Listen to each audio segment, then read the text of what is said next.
Welcome, everybody, to a new Son of Sam Chronicles. I'm RockerMike. We have Rob Rossi, top left, bottom right, called Denaro. And we have a special guest today. His name is Chris.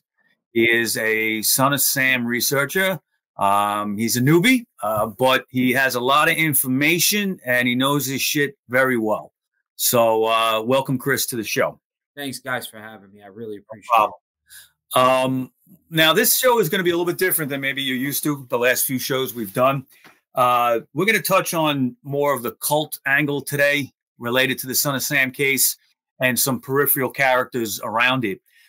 Chris approached me with this information, and I was really kind of blown away by a lot of it. There was some new characters that we have not heard about that had some influence on possibly David Berkowitz and even Michael Carr. And basically, a lot of this information is not based on stuff in the Ultimate Evil. Okay. It's based on different books. Okay. So much of the Son of Sam, either the detractors of Maury Terry or the people that are more pro Maury Terry, everything is around the Ultimate Evil. But I'm going to show you guys a book here. It's called Dead Names. Okay. And it's written by a man named Simon. That's all he says, Simon. And it's a pseudonym. We have an idea who it is. It's not really important at this point. But there were several books written under the Simon pseudonym. Also, author Peter Levenda, who has written some fantastic books about the occult, particularly books about the Nazis and the occult and stuff like that. He was a player on the New York scene in the late 60s and 70s. And he has made comments on video and in books about the Son of Sam, and in particular that there was more than one shooter and they knew it at the time and all that. So, Chris, you gave me an interesting timeline, which I passed around to the other guys last night. And basically, I'm just going to go over a little bit of it here. It starts in the late 60s. And just to put it in context for everybody, the 60s were a very turbulent time. There was multiple assassinations, John F. Kennedy, Robert Kennedy, Martin Luther King, and others. Racial tensions were high. You have to understand that this period kind of gave birth to the counterculture movement and the New Age movement. And it also came with a new awakening of the occult across the world. So starting in the late 60s is when a lot of this stuff begins. 68, there's two guys that would meet each other. Two men would meet each other at Christopher Columbus High School in the Bronx. This is a couple of years before David Berkowitz was there. But their names are William Andrew Prasky and Peter Levenda, the author that I mentioned. They had a lot of things in common. Interests in the occult and religions and things like that. They were kind of like outsiders in their school, but they were friends with each other. And one thing that they really had in common is they both didn't want to go to Vietnam, and they were going to do anything they could to get out of it. And they were prepared to even become clergymen and get what was known as a 4D deferment.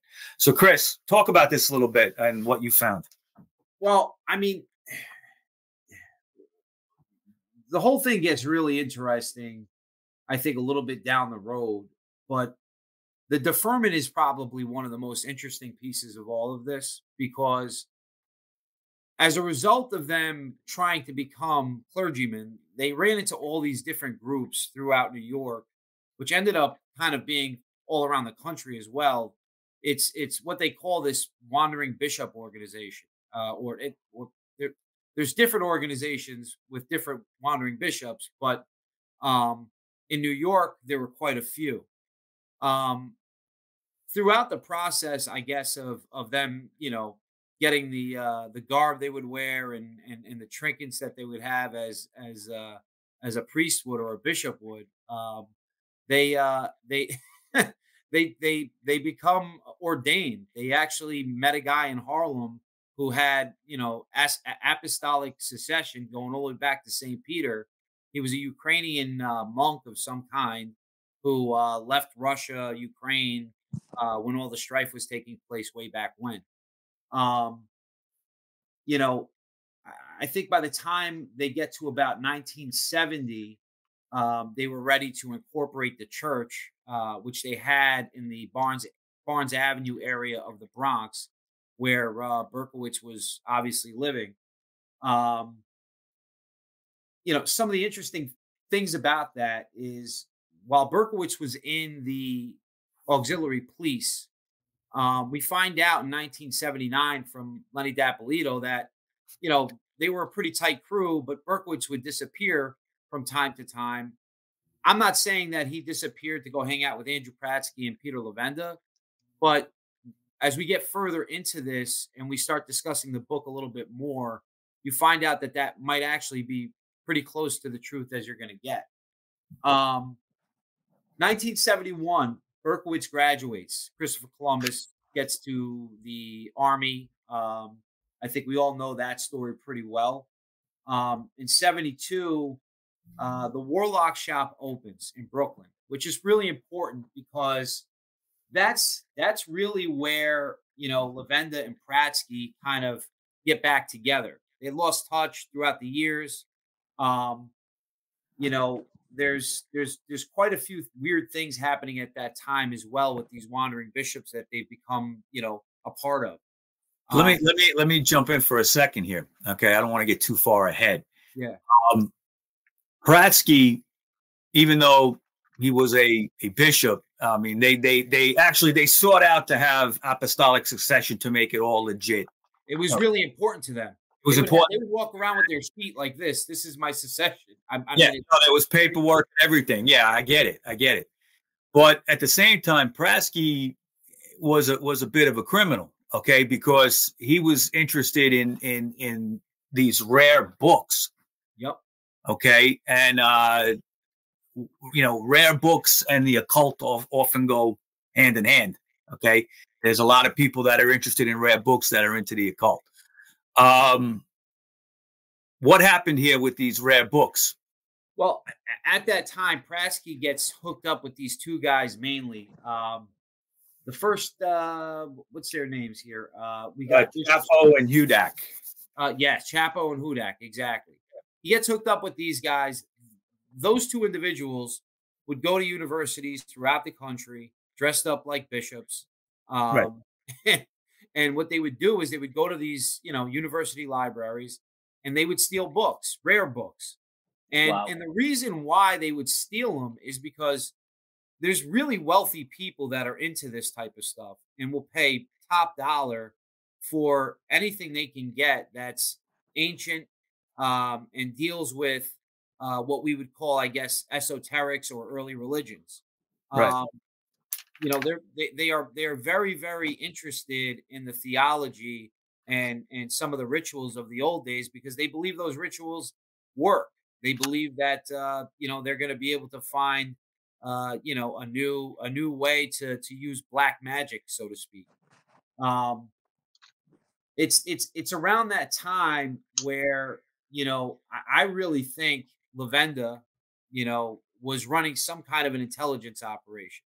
The reason why I believe that is pretty simple. Throughout the country, a lot of these churches that were set up by wandering bishops became fronts for the CIA. That's in the timeline and in Dead Names. If you read Dead Names, it's spelled out. Simon, who is a pseudonym, okay, explains that the American Orthodox Catholic Church, the AOCC, was a front for. Yeah, so as I was saying, that particularly blew my mind. And I believe from the book as well that there was a similar intel operation taking place in the Bronx. I forget the gentleman's name. I believe I believe the last name was Profetto. His first name was Walter. These were guys that Levenda and Pratsky were encountering throughout their journey as wannabe bishops, I guess. It says how and Carl, I'm sure you're going to find this interesting. Okay, is in order to get ordained in the AOCC, you had to be approved through the FBI. Huh. Wow. That is interesting. Yeah. Now, I don't know what that means, and there's some of the same players, I believe, that are in the JFK assassination stuff, right, Chris? Yes, exactly. In fact, the attorney, this kind of goes off the beaten path a little bit, but I think it's important to state an attorney that incorporated the Process Church of Final Judgment in New Orleans. He worked in Guy Bannister's office. Guy Bannister. Yeah. So is that Baumler? Is that Baumler? We could probably spend the whole show on Guy Bannister if we wanted to, but he was someone that was very important in the investigation into JFK's assassination that took place in New Orleans. After many years later. Chris. Yeah. His name was Baumler. Yes. Yeah. Okay. Yep. I mean, some of these things have just blown my mind totally. That's why I was banging on the table about this book for a while and just wanted to talk to anyone who would listen to me about it. During this whole thing with Hudak and Chapo, they come into contact with a book that they've never seen before. And it just really, I guess, blew their mind as guys that were into like black magic and esoterics and that sort of stuff. And what they called it was the Necronomicon. Right. And that Necronomicon, there's a lot of controversy surrounding it, whether it's a real one or if they found a way to go after H.P. Lovecraft's ideas and so forth. That's kind of what Dead Names is about. It's really the defense of the Necronomicon, but it includes a lot of the things that were surrounding the area at that time. I think the fact that they had this book and were promoting having this book, and we're gonna do a full release, is kind of what drew all these different groups to Brooklyn Heights first with the Warlock Shop, owned by Herman Slater, and later on the Magical Child gift shop. And it's important to put it in context too about that neighborhood, all right? Because Brooklyn Heights at the time was the capital of the occult in New York City. Okay, there was covens, also at nearby Pratt Institute. Maury Terry implies that there were covens there as well in the Ultimate Evil. What's really interesting about Dead Names and TUE, the Ultimate Evil, is both Maury Terry and Lavenda give coordinates for not only where the covens were, but also two women in particular that they believe either went to the Pratt Institute or worked at the Pratt Institute and were using the Pratt Institute almost as a recruiting facility for the cult. Wow. Yeah, it's it's really amazing stuff because you read the Ultimate Evil and that's all you have for however many years, and then you pick up this other book by an author that's pretty well respected, and he's kind of saying the same things that Maury Terry is saying.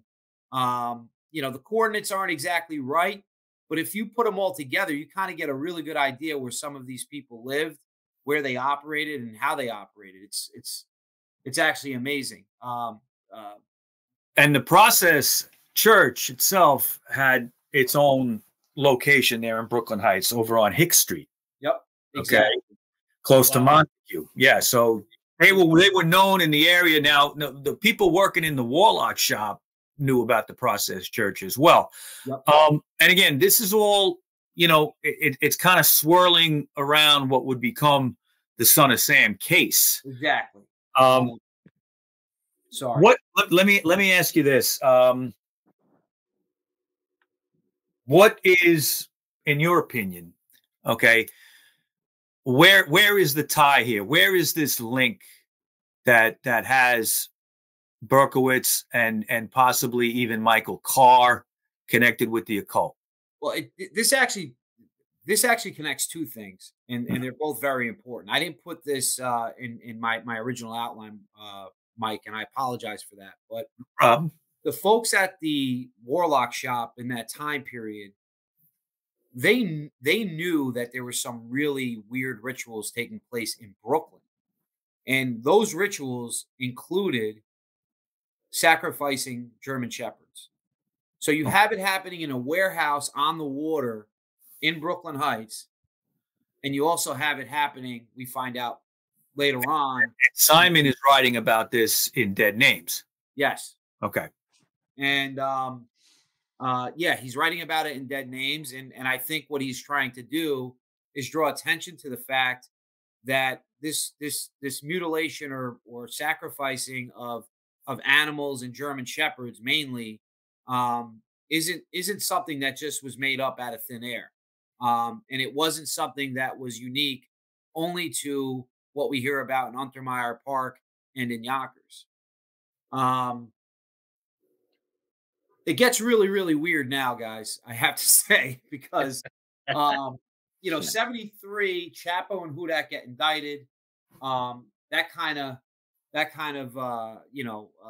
ends itself. They get caught for stealing the books. Yep. Okay. There's a New York Times article on it as well. Yeah, you can look it up. I've read it. But Kratsky, who was kind of the ringleader of this, he's not implicated.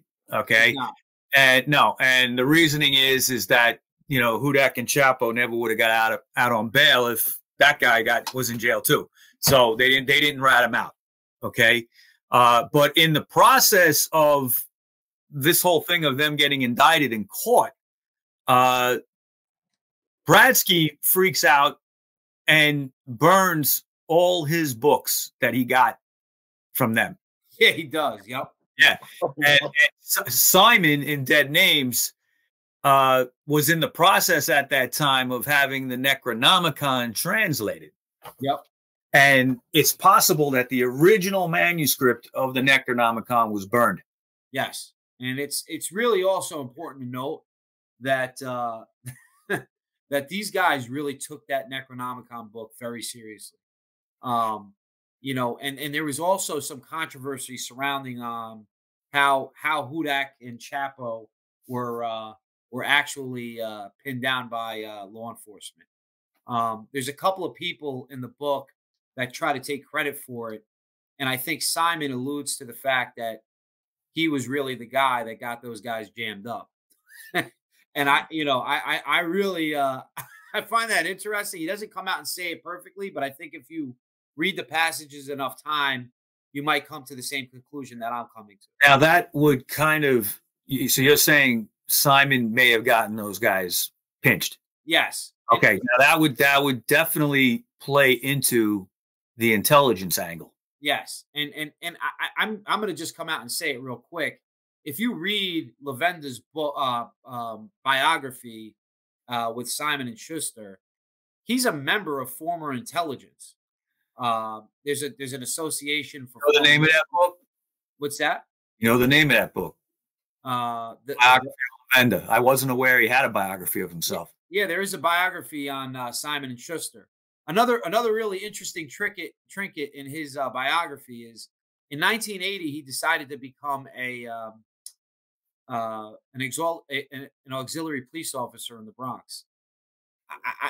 I can't call that, but it's if that isn't interesting to people that follow the Son of Sam case, I don't know what else would be. You know what I mean? What year was that he became that? I've got a date of 1980 on that, which was long after Berkowitz was involved. But some of the other guys that were involved in the auxiliary police department might have, during Berkowitz's time, may have still been there. Which I mean, I can't prove that. I'm just, I guess, saying that tongue in cheek. Chris. Yeah. You're saying 1980 is well past the Son of Sam era, but in reality, it's really not, because if you remember, the case was reopened in late '79 by the Queen's DA. Yeah. So who knows? I mean, we're it's just a guess, but the fact that it becomes auxiliary police officer in 1980. Maybe it was just to get close to the current reinvestigation of the Son of Sam. I Just a think guess. I think Well, that's also in Dead Names, Yes. you remember, Simon implies that the Son of Sam murders continued after, okay, with the cult murders of, God, I forget the name, but a couple that Carol Marin. Carol Marin. Marin, is this the no? Well, what about the couple that was found upstate with the blood drained out of their bodies? Yeah, that's Carol Marin and I think Robert Hirschman. Not Robert Hirschman. Okay. There's another guy that was. I killed. forget the guy's name, but yeah, that was the couple. Right. So it's very easy to say, oh, everything ended with Berkowitz, but there is some evidence floating around that it did not. Yeah, the only thing, in my opinion, the only thing that ended with the arrest of Berkowitz was using a 44 caliber bulldog to shoot people. And sending letters. We know there's a long list of people who met untimely deaths in the, 12, 15, 18 months after Berkowitz's arrest. And then the numbers in the double digits. I forget the exact number.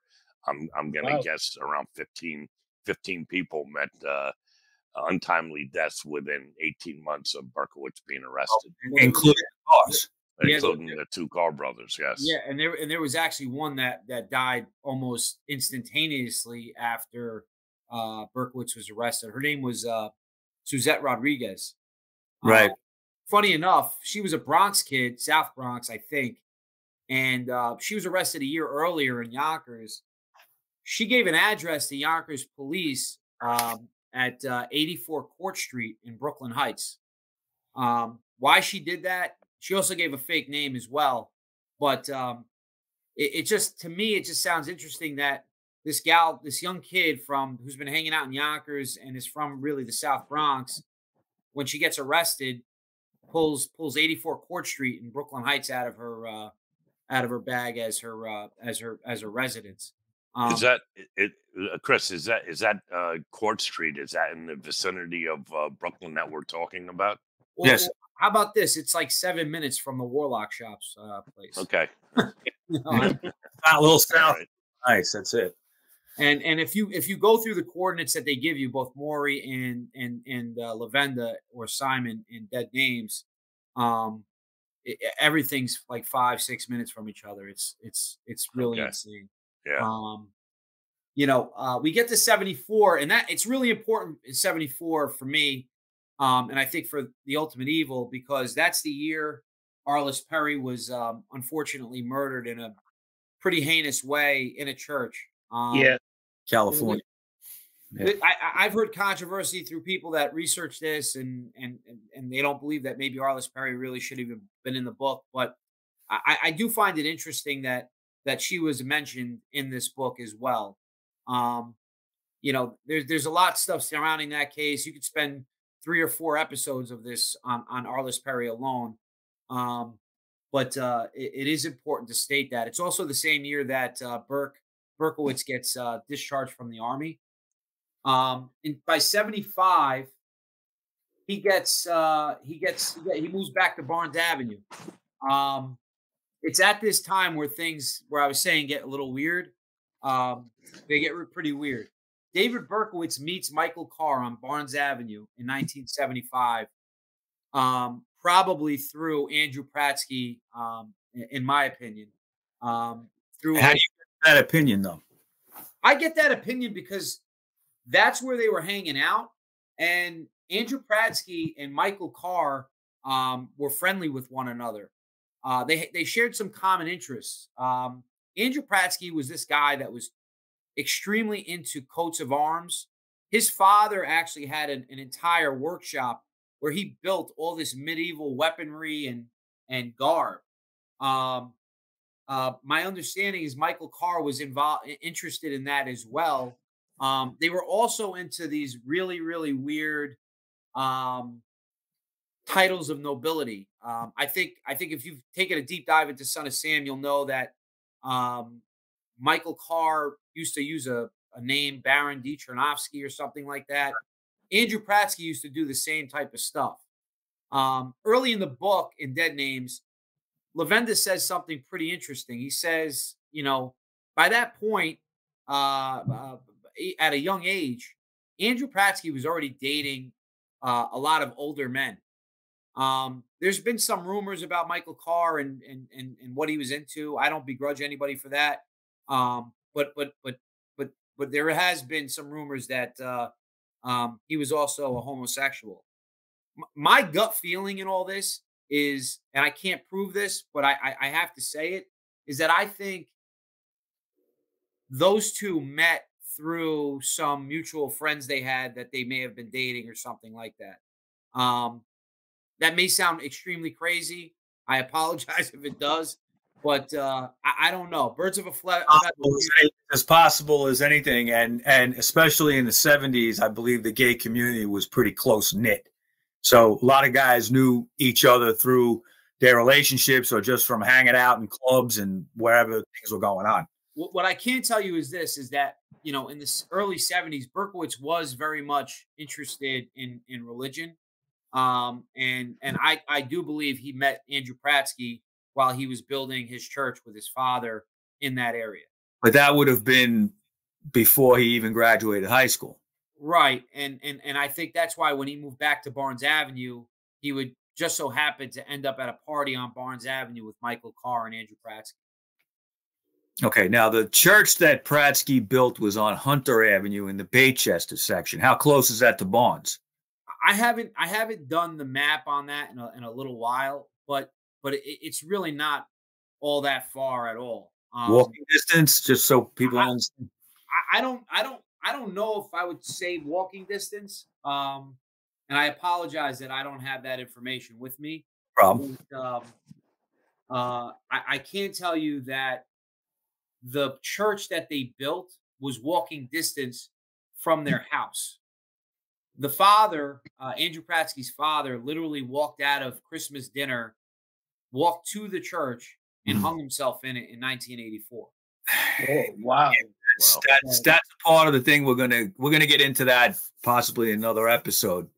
But yes, the father, Pratsky's father, was ordained as a bishop after he was a bishop, and got involved in the same. It was called the Slavonic. Slavonic Church. Yes.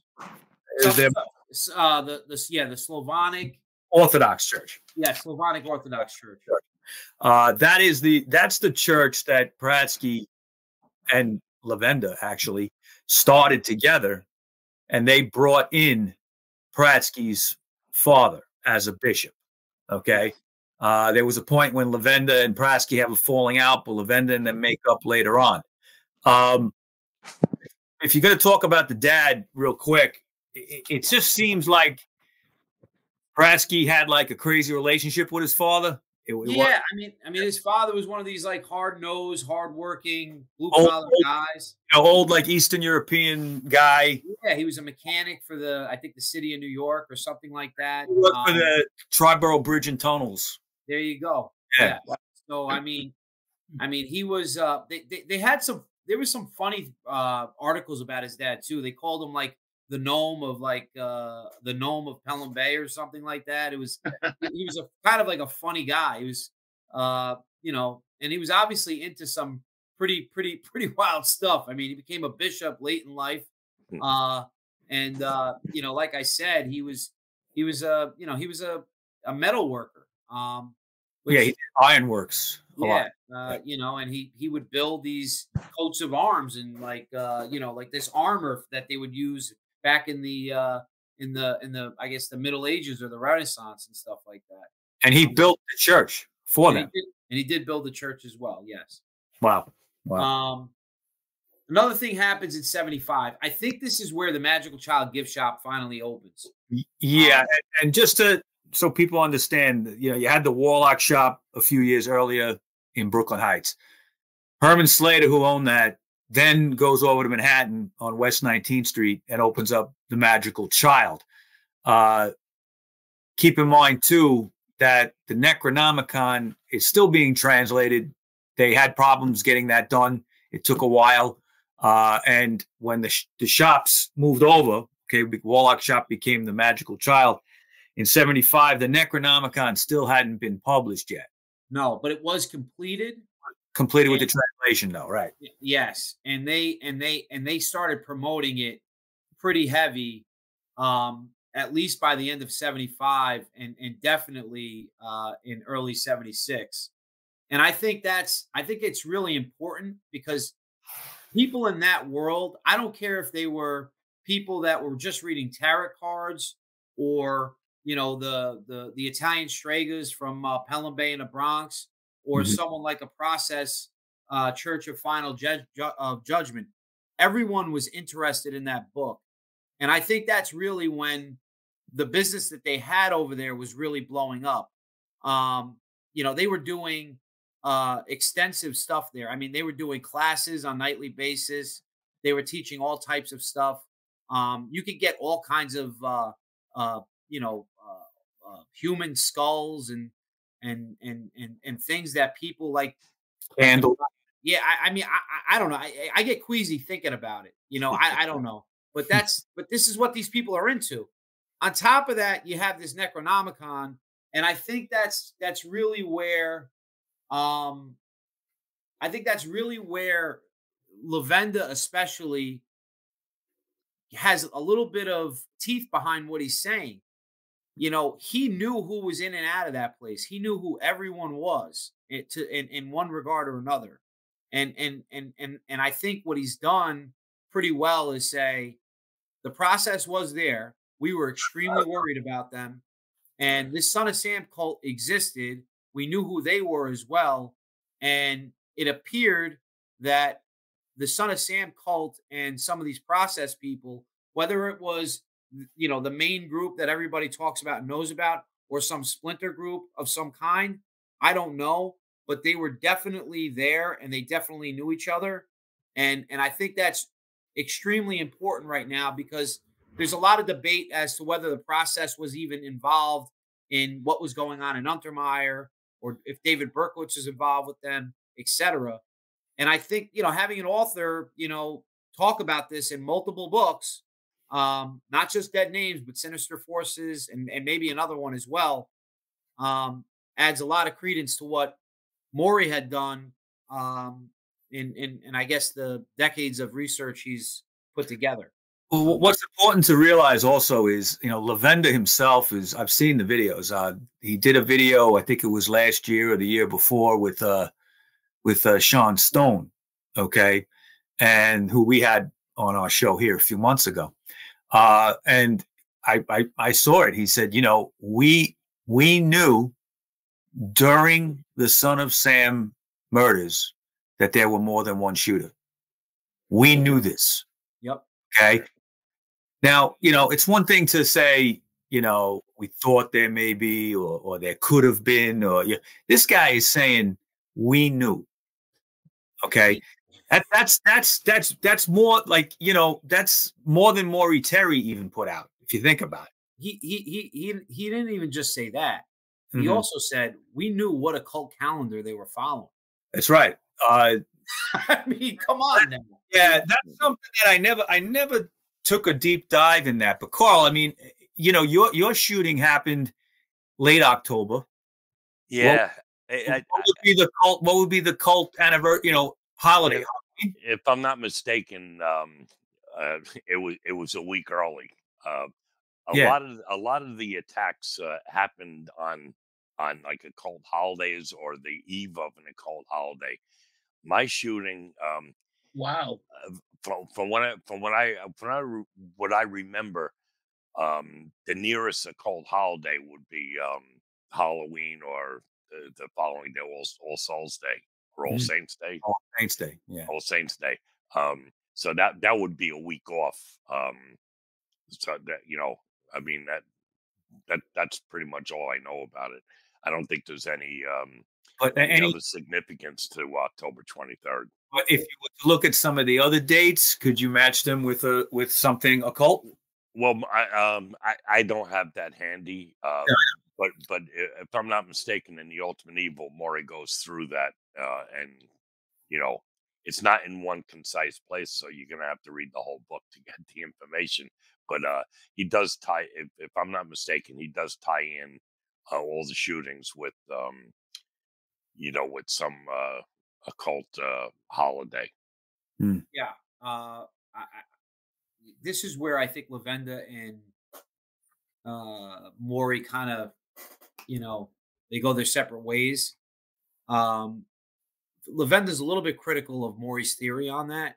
What he Yeah. says is that it was more of an astrological calendar, still dealing with the occult. People don't realize this nowadays because everybody, is so interested in their horoscopes, but that is a part of of the occult Yeah. and esoterics. And it's actually every murder happens, I think, when there's either a full moon or a half moon, and or something to that effect. I'm not 100% sure of it, but I'm sure someone could probably correct me at some point on this. But the one murder in the Son of Sam case that has absolutely nothing to do with an occult holiday or even follow any kind of astrological calendar is the Vascarician murder. Right. Carl, let me ask you this: have you ever heard that murder happened because it was somebody's birthday? No, Okay. I've never heard that. But I'm looking at the dates now, and for what it's worth, forget about the months. You got 29, the 29th day, the 23rd day, the 26th day, the 27th day, the 30th, the 31st, and then you got the oddball, the 8th. Which is the 8th? What day? March?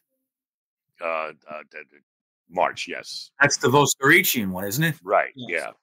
That goes to what you're saying. What were you trying to say, Chris? I don't really know what I'm trying to say. What all I can tell you is what I've read. That's the one murder that doesn't fit into any kind of timeline. Right. It breaks. You're right. It breaks all the molds. It happened at 7 o'clock at night. Wow. All the other shootings happened. Only one person involved. It's the only shooting that only one person was involved.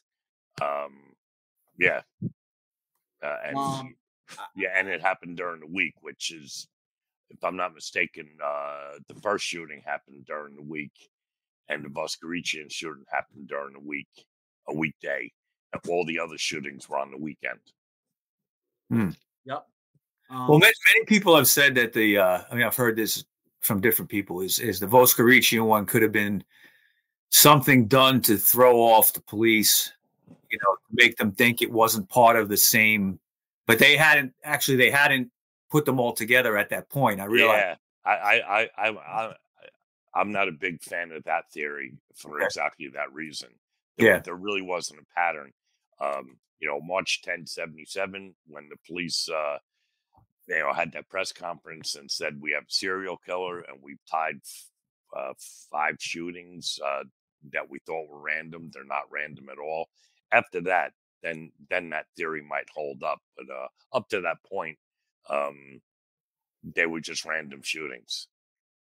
Okay. So you said something really interesting there, Carl. The police were calling him a serial killer. Did they ever use those words specifically? I don't think so. I don't know, but I think he is viewed in pop culture, and I think I guess the tongue in cheek saying about Berkowitz was he was a serial killer, but when you look at, I would say a big chunk of serial killers, they generally want to get up close and personal with their victim. Mm-hmm. Strangulation, suffocation, right. Knife. A personal touch, if you will. Right, because for the most part, their killing is really a sexual act of some kind. Berkowitz, shot and ran. I would venture to believe that he probably never even looked at the person he shot in the eye. If he was the only shooter, but the any shooter in that entire spree basically shot and ran. I mean, they're more like mafia hits than they are what you would read about in a true crime novel about serial killers. Right. Well, that's yeah. I mean, that's those are good points. Um, on the other hand, the definition or the criteria of a serial killer is, they commit a murder and then they have a cooling off period, and then they do it again when the urge. And the cooling off period could be a year, it could be 2 years, it could be 2 or 3 months. Yeah. So Berkowitz definitely fits into that. There's, I think the two Forest Hill shootings were 3 weeks apart. Right. Other than that, there's months apart in between shootings. But just to finish up my thought on this, everything we've just discussed is the reason why that I'm not a big fan of profiling. Yeah. Because it's like, especially I mean, after the fact, you can see and you can make up a story saying, okay, well, this is why he did this today and this is why he did it on this date. But prior to catching the criminal, you paint yourself into a corner by profiling. Yeah. And and again, in this particular case, if you're in my camp, where I believe more than one shooter existed and participated, if you do a profile and you got the white guy in his mid-20s that lives with his parents, the typical profile, you're gonna miss the other evidence that points to multiple shooters, which is what I think happened in this case. Yeah, that's just my 2 cents. I think you're making a lot of sense.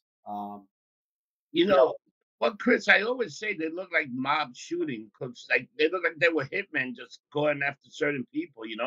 Yeah, I agree with you.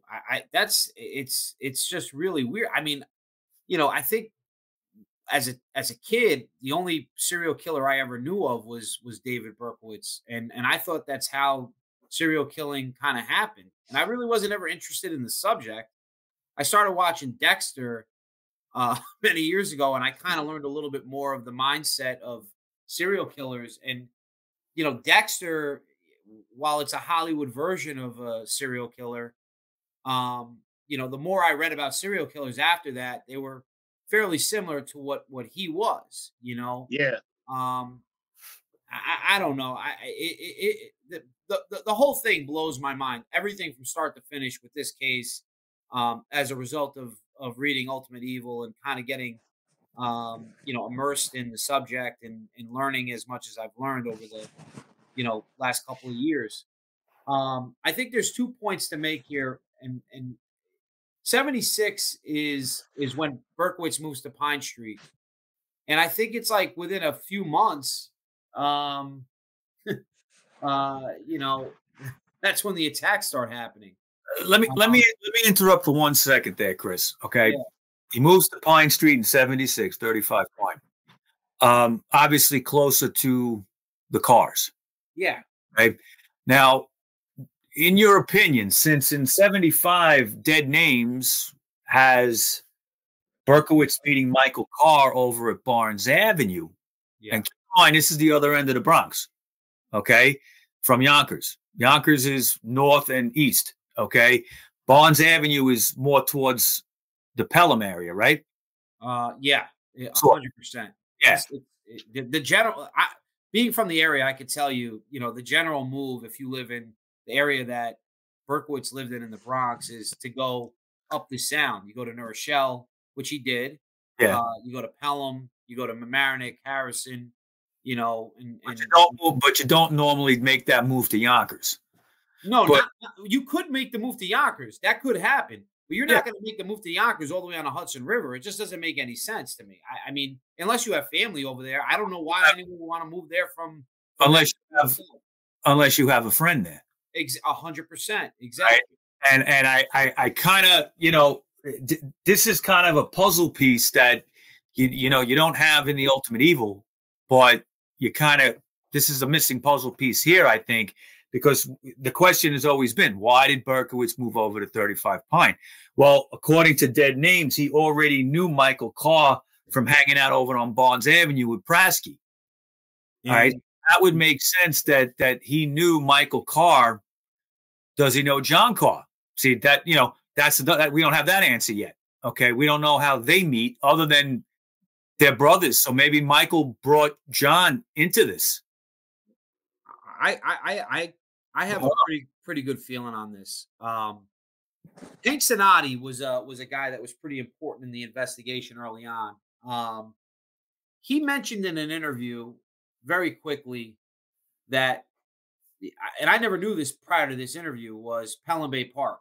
I don't think Maury covers Pelham Bay Park much in The Ultimate Evil, if at all. Passing, but he doesn't get into what was going on over there. But I believe he mentioned, again, he didn't go into it, but I believe he mentioned there was rituals going on in Pelham Park also. Yeah, so which is just south of Co-op City. Right. I mean, my assumption is that Berkowitz was involved in some rituals at Pelham Bay Park. Michael Carr could have been involved in those rituals as well. Yep. And, hey, we're doing something over at Untermeyer by our house. You should check it out. And maybe that's what happened. And he decided to get closer to that end, where he now had this new group of friends in that side of the county. And keep in mind too, Chris and Carl, is we've talked about how that period outside of when he gets back from the Army, he's trying to connect with his friends, and it's not happening. Okay, he's feeling more like a loner. So just to get in his mind for 2 seconds here, it's possible that he's feeling like I'm now in with the group of people, and I'm going to follow these people, and that in following them ends up at 35 Pine. Mm-hmm. I agree. Okay. Hey, guys, let me ask you a weird question. So now, you guys were talking about the cult stuff.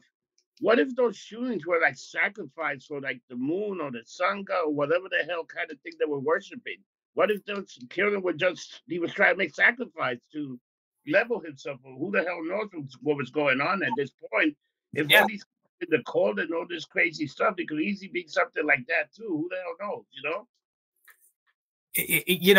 Definitely, Rob. I mean, it has to be that almost because if you look at even elements of the, if you look at the Process Church, okay, whether they were involved as directly or splinter group or whatever it was, the Process Church believed in bringing about Armageddon and terror, okay, and certainly just by having a random person or people running around shooting people randomly, couples or whatever it was.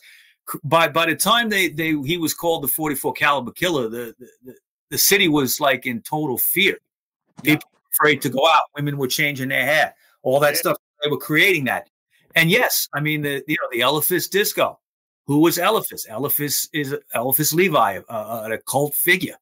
Okay. Why did he pick out of every disco? There were 1,000 discos in New York City in 1977. Why did he pick that named disco? Wow. Okay. When I say he, I'm not necessarily saying Berkowitz, because he never copped to that one. First he copped to everything, but in the years that have passed, he's only said that he did the Bronx shootings. So whoever did that, certainly Chris did it in the name of the cult. Yeah, and I've read, in I guess peripheral articles about how these people think and operate. If there is an element of fear in society, they believe the rituals that they're doing becomes more powerful. Yes. And I really believe that was the part of the motive, not the entire motive, but definitely part of it. Especially when you get to 77, that 19th Street location was bananas. I mean, And what I took from the book is that people knew what was going on in Untermeyer Park on 19th Street at that time. 19th Street, meaning the Magical Child. Just so Magical Child gift shop. I apologize. But you know, I mean, they were all aware of each other, and they all knew each other either by face or by name. I'm not saying that they were all hanging out together. I guess they were all into different, you know, interests. I mean, I even have stories from that book where, you know, the entire, you know, Wiccan community, depending upon what denomination of Wiccan they were at odds with each other. And they would, you know, sit in their coven and cast spells on each other. I mean, it's really bizarre stuff. It's not stuff that, you know, I'd ever think I'd be talking about with a bunch of guys on a YouTube show, but it was happening, and the belief system is really strong amongst these people. I mean, you know, like I believe in Christ, they believe in that stuff. I mean, it's just, you know, it is what it is. I don't know. Hey, you know what? It's interesting that you bring that up. Remember when we did that show that we were talking about that one woman that was talking about the cults and the sex, and they were having threesome and all kind of this whole thing. It's all coming full circle almost when you think about it. Yeah, and I think sex was a pretty big thing in this, and I think that's Well, how you got a guy like Berkowitz kind of hooked into this stuff. You know, the people that follow Crowley very closely, okay. I'm not an expert, but from what I've read, is, you know, Crowley was very interested in the sex magic. Yes, okay? And the people that follow Crowley tend to go in that direction. I want to mention also there was a bar on, I believe it was West 13th Street. Rob, you might recall this in your younger years. Bells of Hell. Does that sound familiar? That might have been something. I don't recall. I don't remember. But I used to remember going to the Magical Child because it was the place where everybody went. Like it was just a place. Bells of Hell might have been gone by the time we started hitting the bars, but it was owned, interestingly, by Malachi McCourt. Okay, you know who he is, right? Mm-hmm. Malachi McCourt is the brother of Frank McCourt. Frank McCourt wrote Angela's Ashes. Wow. Okay. The book Angela's Ashes, that was very popular in the late 90s. And he actually, Malachi owned a couple of bars in the area, in the East Village too, going back to the 60s.